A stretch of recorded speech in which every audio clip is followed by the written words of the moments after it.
cosas.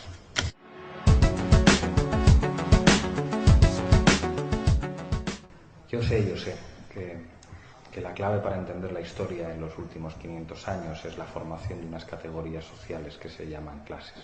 Claro que lo sé. Y os voy a contar una anécdota. Cuando empezó el 15M, en la Puerta del Sol, algunos estudiantes de mi facultad, de la Facultad de Políticas, estudiantes muy politizados, habían leído a Marx, habían leído a Lenin, participaron por primera vez en su vida en asambleas con gente normal. Y se desesperaban. Y decían, claro, es que no entienden nada, les estamos explicando, eres un obrero, aunque tú no lo sepas. Y la gente les miraba como extraterrestres y se iban a casa muy tristes, porque decían, es que no entienden nada. Y es como no te das cuenta que el problema lo tienes tú, que la política no tiene que ver con tener razón, sino con tener éxito. Tú puedes tener el mejor diagnóstico y puedes llegar a casa y comprender la clave del desarrollo político desde el siglo XVI y entender que el materialismo histórico es la clave para entender el desarrollo de los procesos sociales. Pero ¿qué vas a hacer a la gente? ¿Gritárselo? ¡Sois obreros, aunque no lo sepáis!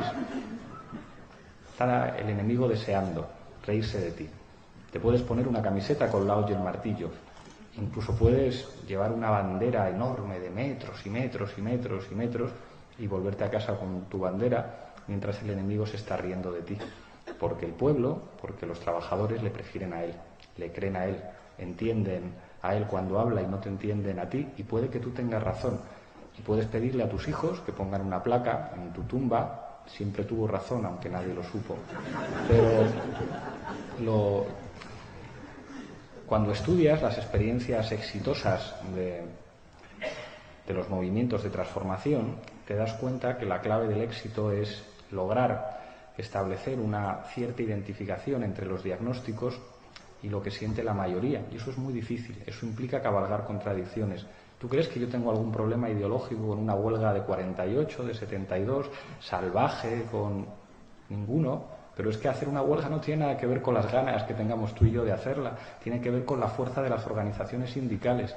Y ahí sospecho que ni tú ni yo pintamos nada. Entonces tú y yo podemos querer, podemos desear que la Tierra sea el paraíso, patria de la humanidad. Podemos desear lo que queramos y pintarnos la camiseta lo que nos dé la gana, pero la política tiene que ver con la fuerza, no con los deseos ni con lo que se dice en una asamblea. Y en este país solo hay 2 sindicatos con capacidad para organizar una huelga general, y son Comisiones Obreras y UGT. ¿Me gusta a mí eso? No, pero es lo que hay. Y hacer una huelga general es muy difícil. Yo he estado en los piquetes, en cocheras en Madrid, con gente que estaba en los piquetes, y por la mañana, cuando amenacía, ¿sabes dónde se tenían que ir? A trabajar. Y no eran esquiroles, es que les echaban del trabajo, porque en su trabajo no había organizaciones sindicales que les pudieran defender. Porque los trabajadores que se pueden defender, como los de astilleros, como los mineros, es porque tienen sindicatos fuertes. Pero los chavales que trabajan de teleoperadores o en Telepizza, o chavalas que están en una tienda, no se pueden defender. Les van a echar al día siguiente y ni vas a estar tú, ni voy a estar yo, ni ninguna organización sindical que les garantice que se puede sentar con el jefe y le digan, más te vale que no despidas a estas personas por haber ejercido su derecho a huelga, porque entonces te va a salir más caro. Pero eso no ocurre, por mucho entusiasmo. La política no es lo que a uno le gustaría que fuera, es lo que es, y es terrible, y es terrible. Y por eso hay que hablar de unidad popular, y por eso hay que ser humilde, porque a veces hay que hablar con gente que a lo mejor no le gusta tu lenguaje, y a lo mejor no se identifica con los términos en los que tú explicas las cosas, y eso que revela, pues una derrota de muchos años. Es que perder siempre implica eso. Perder siempre implica que el sentido común general de la gente es diferente, pero eso no es una cosa nueva, eso lo han sabido los revolucionarios toda la vida. Y la clave es conseguir que el sentido común vaya en una dirección de cambio. César Rendueles, que es más listo que el hambre, dice que la mayor parte de la gente está contra el capitalismo y no lo sabe. La mayoría de la gente defiende el feminismo sin haber leído a Judith Butler ni a Simone de Beauvoir. Cuando ves a un padre fregando los platos o jugando con su hija, o cuando ves a un abuelo que está enseñando a su niño, a su nieto, que los juguetes se comparten, ahí hay más de transformación social que en todas las banderas rojas que tú quieras llevar a una manifestación. Y o entendemos eso, que esas cosas se pueden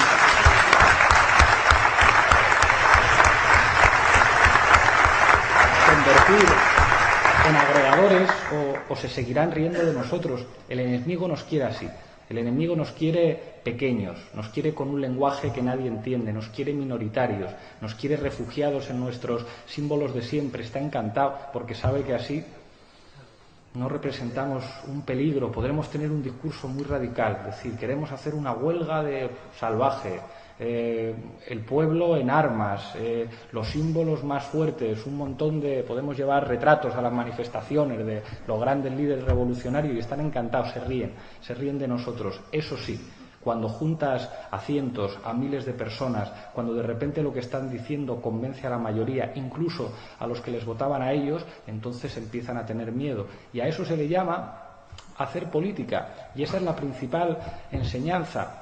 Había un compañero que hablaba de los soviets en 1905, aquel calvo con una mancha en la cabeza que era una mente prodigiosa. Lo que entendió fue el análisis concreto de la situación concreta. En un momento de guerra en el que el poder estaba por los suelos en Rusia, y dijo una cosa súper sencilla, una cosa muy sencilla a todos los rusos, fueran soldados, fueran campesinos o fueran trabajadores. Les dijo paz y pan.